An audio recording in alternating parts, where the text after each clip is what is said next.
Koreyadan kelgan narsalarni raspakovkaga chek qilamiz. Qaychim juda ham katta. Wow.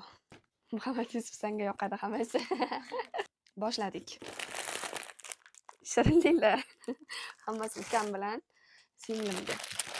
Yana shirinliklar. Короче, sinmasligi kerak bo'lgan narsa kelgani uchun atrofiga to'liq shunaqa yumshoq narsalar to'ldirilgan.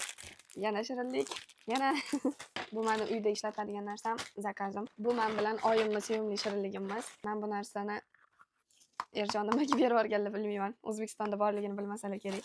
Aytgancha, bir xil koreyslarning fikrida O'zbekiston haligacha rivojlanmagan, ko'p narsa yetib kelmagan davlat hisoblashadi. Bu meni ozgincha xafa qiladi, to'g'risi.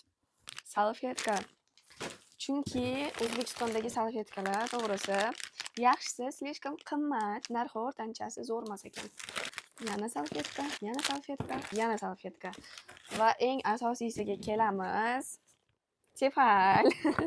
Tefal O'zbekistonda yo'qmi deyishinglar mumkin. Bunaqasi yo'q. Chunki men juda ham ko'p qidirib topa olmadim. Esinglarda bo'lsa, istoriyamda ko'rsatgandim bunaqa tefaldan kasha tayyorlash uchun juda ham qulay. Lekin Erjon O'zbekistonga yashagani kelganlarida uni oynali joyini sindirib qo'ydilar. Va biz nima qilib ishlatganimizni ko'rsanglar rosa kulasizlar. Bunaqasidan endi birinchi ko'rishim, hali o'zim ishlatmaganman. Biz ishlatganimiz oynali bo'lgani uchun qayta bundan olmay, juda tez sinar ekan dedim.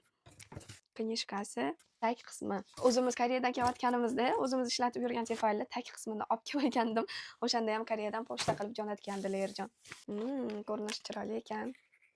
Bu tefalni mana bunaqa yozuvlari bor, graduslarni o'zingiz tanlab xohlaganingizga qo'ysangiz bo'ladi.